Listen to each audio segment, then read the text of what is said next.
Hey everyone, happy Halloween week. This is Planet B.O.B. My name is Michelle Auger. Denise Harris is not here tonight. I think she's feeling under the weather or just got tired. She's been feeling a little bad lately. She fell and broke her wrist and has had all kinds of problems this year with respiratory and everything else. And we're going to wish her a good rest. And it's been a long time. We haven't been here between Denise's break and not feeling well and me. For some of you who don't know, I ended up getting COVID-19. So I was out for a few weeks and it didn't really affect me as it does most people, or some people, but I did have symptoms, and I'll get into that in a little bit, like what I did and things like that, and what happened to the people around me, and it's a process, let me tell you. So, also in the second segment, we're going to talk about Halloween, which is later this week, and I'm going to talk about just a few things for safety and different things like that, but first, of course, I'm going to get back to the COVID thing. It's real. It's out there. I know people are like, oh, it's made up. It's not made up. It's true. It's there. But it's really wild to me because I got more sick when I had the flu, when I have influenza A. And I'm not saying that, of course, you can't get sick, because you absolutely can. I mean, I know people whose sister or their brother or somebody, their nephew, ended up on a ventilator. And they had no previous health problems. They just lungs filled up and that was it. So, it's pretty wild. Like with me, the weekend before. Now it was Friday. I was off that Friday and Saturday from work. I work in healthcare. And I was off that Friday and Saturday, and I remember Friday, I was sneezing a little bit, but I thought it was just because, the fall's coming, and I do it every year. I get these allergies with the changing of the leaves in the season. I always get problems with that, respiratory issues. But, we get tested weekly where I work. So, that the Sunday previous, I tested negative. So I had, didn't even think about COVID. And then on Saturday, I started coughing a little bit, but not too bad. You know what I mean? It was just it wasn't anything like all day, all night, just here and there. And I did have a headache, like a really bad headache that just would not stop. And I was tired. I was like, something's weird. So then on Sunday, of course, we all got tested again. And I didn't have any issues Sunday at all, like none. Had, like everything was fine. I was a little tired. Monday, I came into work and I was super tired, just lightheaded, And I had we have to do our temperatures every day. Well, I had taken the temperature that's in your ear, and it was 100.6, and I never have a fever, like ever. Like, and even, I can't even tell when I have a fever unless it's like super high. And I had this, with that, and then they took it on the forehead and it said 98.7, but it normally said 96.2. I'm always in the 96 range, which is really weird. People joke about, being a reptile, but anyways, yeah, my core temperature when we do the forehead thermometer is usually 96, but that night it was, well, luckily we had extra people, and she just said, go ahead and go home just in case. So I went home, and then the next day I got a call from our director of nurse, and she says, sorry to tell you, you have COVID-19, So I had to be to work out of 10 days, all this stuff, and then suddenly the health department's calling me, And then thankfully, they have it set up to where if you get COVID-19, which there was a patient that I had taken care of that had it.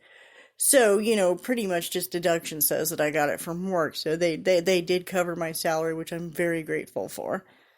But it was just kind of surreal, this disease you hear about on TV that everybody else is getting, because I didn't get it all year, And here it is October, and I finally got it, And it was just kind of wild. And then, you hear all these things because, not that I want to tell everybody my age, but, I really, I probably should, just for other people out there, that if you get this, that, you're not like free. I'm 50 years old, and I do have issues with blood sugar. I've never really been diagnosed with type 2 diabetes, but I have had issues in the past. So, of course, your mind starts racing. You're freaking out, like, oh my God, what am I going to do? You instantly think you're going to die, because everything, and it is a scare. I mean, it's scary, but on TV, of course, the news isn't going to tell you about the other millions of people that have survived this and had no issues. No, they're going to pencil in on the ones who died and suffered. So those are the only ones we were hearing about. And I was just freaking out at first. I'm like, oh my God. So my first thing that I do is one thing that I do think helped me. And of course, I'm not a doctor and I am not recommending anything. I'm just telling you what I did. Every August, I start taking extra vitamin C, because I always take a multivitamin, but every August I start taking extra vitamin C, extra vitamin D, and I do this every year because of the flus that go around during the fall and winter, so I try to get my immune system up a little bit, and I think that helped, and plus I also take something called, well, it's like the vitamin C powder, like Emergency. I take that every day. Take one of those in a cup, and I don't even fill it. People think you gotta fill it. No, I put like a shot glass worth of water in there with that stuff and dissolve it and shoot it down. But yeah, it has zinc in it. So, and like I said, I'm definitely not a doctor, and I'm not like, oh, you need to do this, but this is what I did before I ever got diagnosed with COVID-19. So, but another thing I did is, like, I did not wait. Like, a lot of people are like, oh, just wait. I did not wait. The second I started feeling like any kind of phlegm or I had a fever, I was down in Dayquil, and at night I took NyQuil every single day.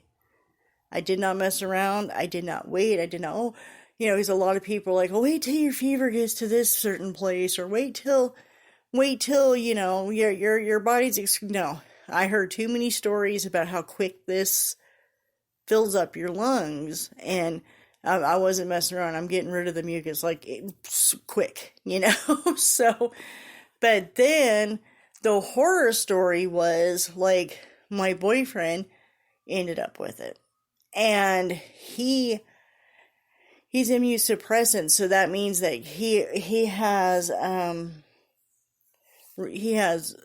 arthritis and things like that, and he has the rheumatoid arthritis, different things, and he takes what they call Remicade, and that basically just kills your immune system. But thankfully, he was in his 5th week after the last dose. So that means, like, his immune system started because he had it's called psoriasis, psoriatic arthritis. That's what it is. I'm sorry.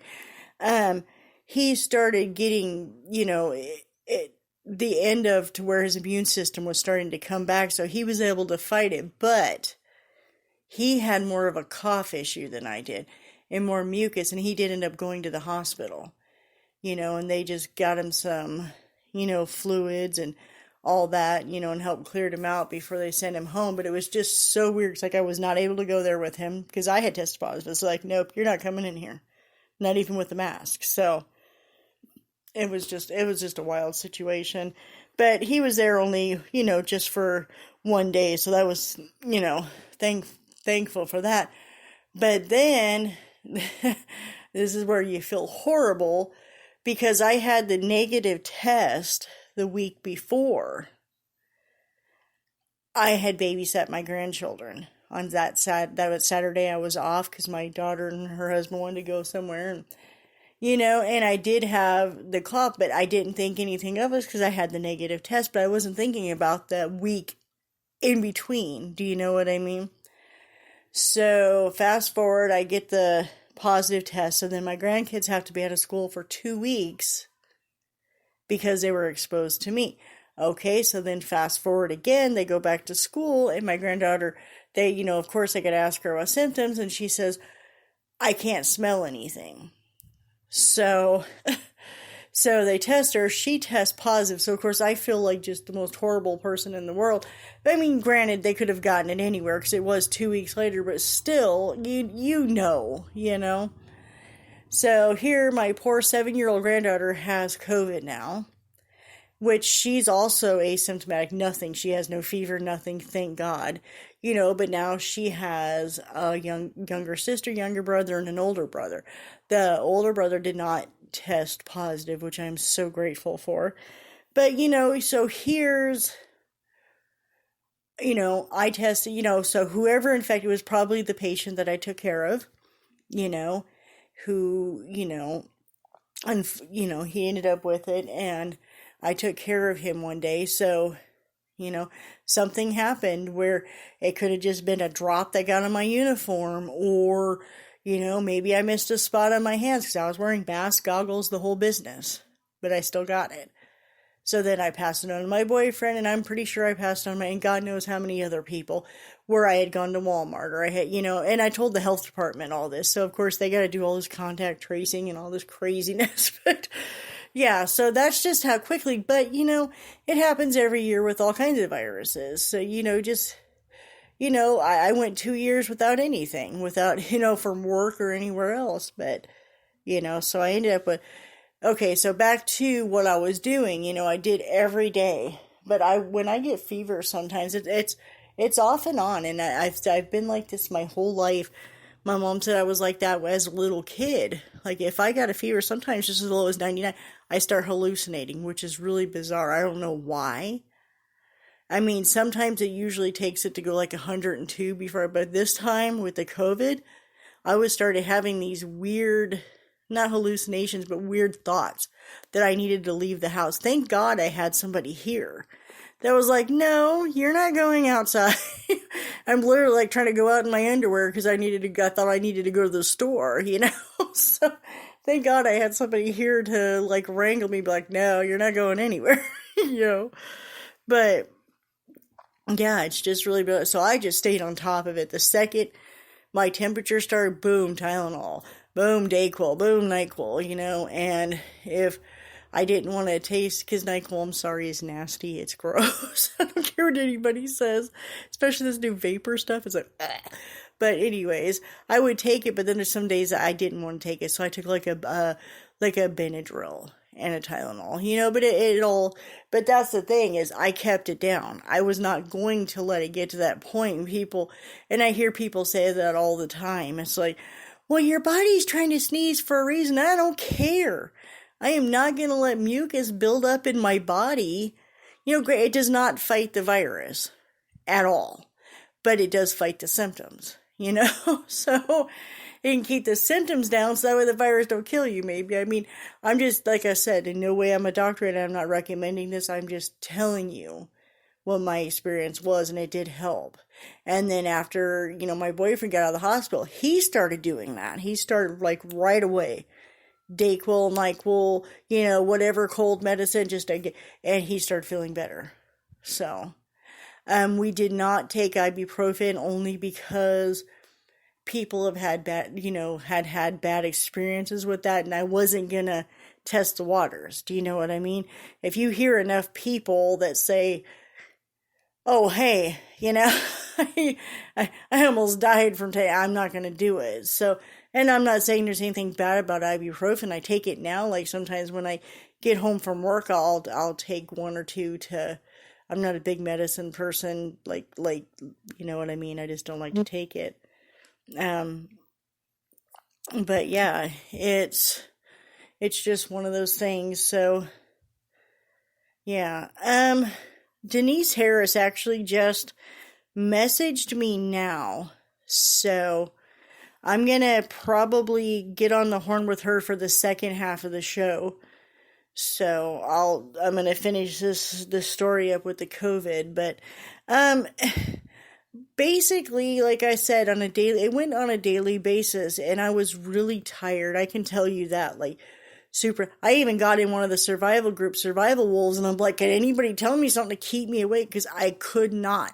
Like I would get up to eat, which, by the way, your smell and taste goes. Almost every person I know says your smell and taste goes. And I'll tell you about some of the experiments I did. It was really wild.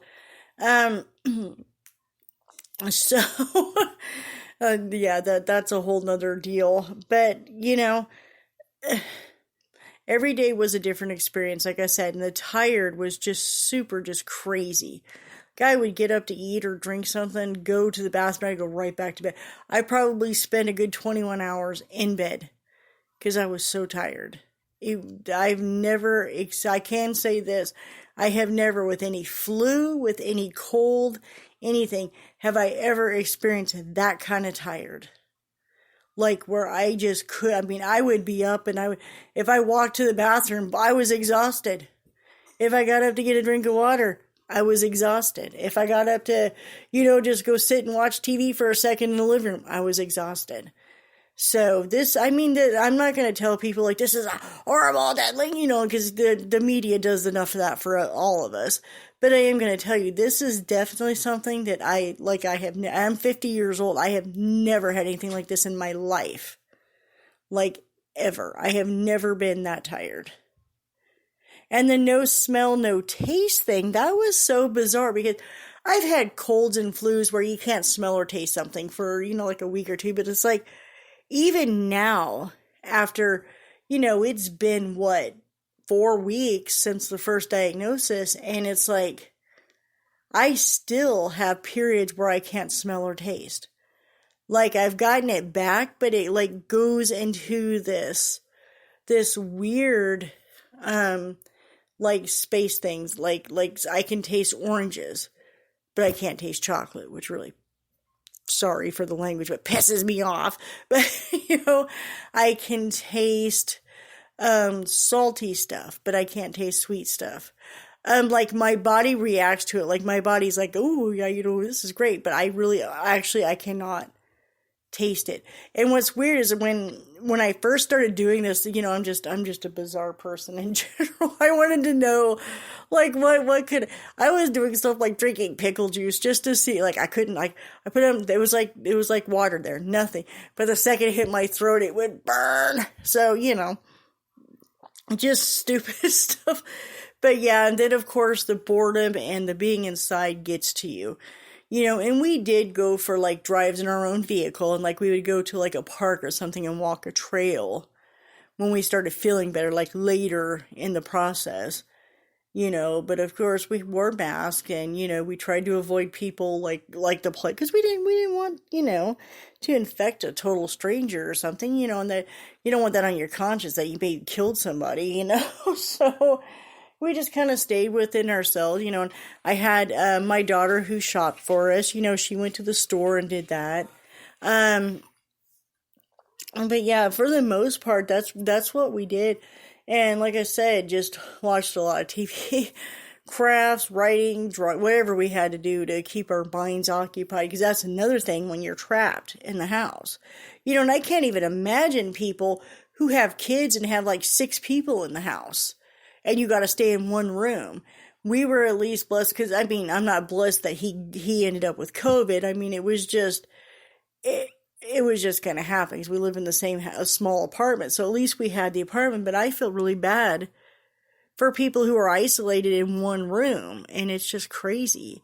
So, I think my take on this is, look, I wore a mask and goggles, all of it, and I still got it. And that was on me. Somehow, something happened. I didn't wash my hands properly at one point, or maybe I ended up with something in part of my uniform when I took it off. You just never know.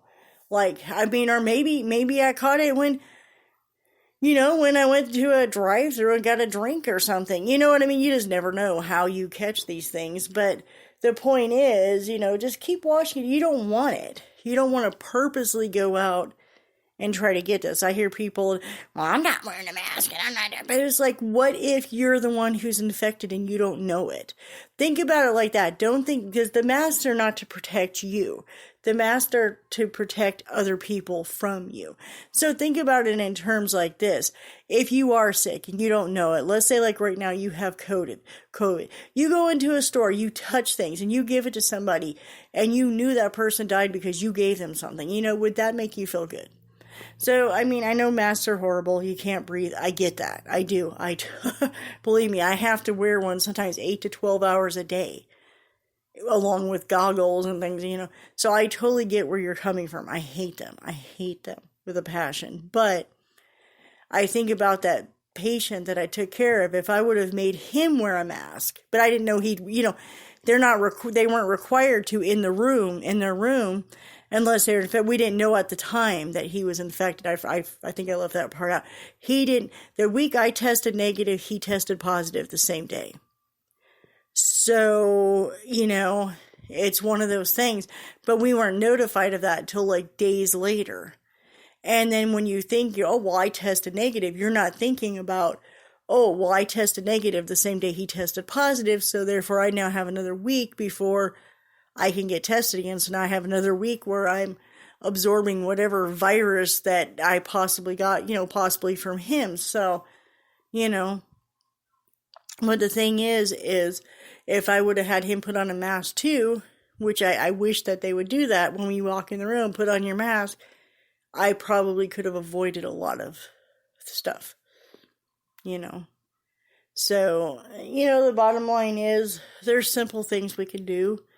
And I know a lot of people like, liberal bullshit. It's like, I'm not a liberal and I don't care about politics. I don't care about any of that. You can ask anybody I know. I could give a rat's butt about politics. I don't care. I think they're all crooked, just POSs, and I want nothing to do with them. But this is just logic, medical, thinking about something. It's like, you could possibly have this. There's people walking around with with no symptoms whatsoever, but they can still pass it on. So, I mean, I don't know. And also, just simple stuff. Wash your hands, hand sanitizer, which is stuff people did anyways for years. But like I said, you don't want this. Me personally, I can say this is nothing. Denise Harris had this before, and Denise Harris had this before and she almost died. She got it when it first came out, like very first in March when people weren't even testing for it. Then now she's got the antibodies, they knew she had it. But yeah, she had high fever, horrible cough. She ended up in the hospital. So, and like with me, it was just tired. I just, like I said, I have never had that kind of tired in my life. My boyfriend ended up in the hospital. So, everybody has things different. I have a friend right now, her nephew is on a ventilator. He was a truck driver. And, anybody who knows them truck drivers, they're not going to pull over for nothing. But he finally was forced to, and he collapsed at the hospital, and now he's on a ventilator. I have a friend I work with, her sister had no health problems at all, like none. Ended up on a ventilator. So, it's like, do you really want to roll those dice? That's up to you. I'm telling you that this is real. It happened. It's an absolutely 100% real virus. People hear it's a fake. It's not fake. Stop being stupid, okay? I hear people talk like that, and it's like, okay, so I guess influenza A is fake, and colds are fake, and this is fake. Everything's fake. Just don't be an idiot. But don't be so paranoid that you think the world needs to be in a bubble either, because that ain't going to work either. So just use common sense, I guess. That's about all you can do. And if you get this, like I said, you're going to have to find your own thing, because doctors are doing like a blanket thing. Do this, like for me, honestly, prevention is where it's at. So like now, start taking vitamin C, get some extra immunity into you, do something to help prevent you getting really sick from this. I got lucky. I was very lucky. My granddaughter's lucky. I'm lucky that, I'm lucky in general, even though I was tired and I had a little bit of a fever, but I kept on top of things because I wasn't gonna let it get that bad. So you're gonna have to choose your own path. So I get asked that all the time by people. What did you do to, stay out of the vid? It's like I didn't. Like, the bottom line is this, as I've stated earlier in this podcast. I am not a doctor. I am not going to tell you what to take, but this is what I did. I started in August taking the vitamin C. I'm going to repeat it again. I took the vitamin C and vitamin D plus a multivitamin. And because I have problems with my blood sugar, I take 2 cinnamon capsules every day. That's what I do. That helps because I'm not to that point yet as a type 2 diabetic or whatever where I need to have insulin because I take this cinnamon.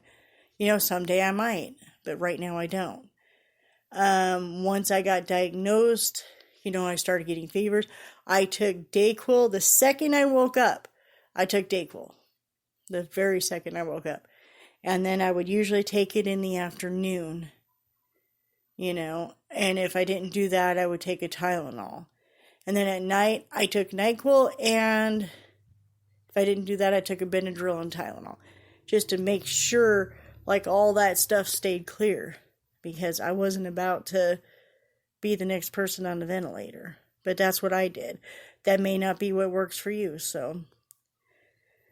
But that's my COVID story, so, y'all do what you want, take it, leave it. There's nothing else I can tell you except what happened to me. And that's it. A lot of people, I've had people message me, well, what did you do? How, that's it. That's what I did. That's what happened. That's how things went down. So, it could happen to anybody. It could happen to any person on the planet. And I always hear, well, I have my groceries delivered. Well, have you ever been to a grocery store where they're shopping for you? They're grabbing the one that's in the front, whatever. They're just grabbing it. So you're touching cans that 10 million people grab. They don't sanitize it for you, so, you can still get stuff. You got to be smart. So, but anyways, that's it for me right now. I'm going to get going, and I'm going to get Denise Harris on here, and we are going to discuss Safe Halloween and a few other things. So, I will talk to you guys in a few minutes. And be safe. Bye.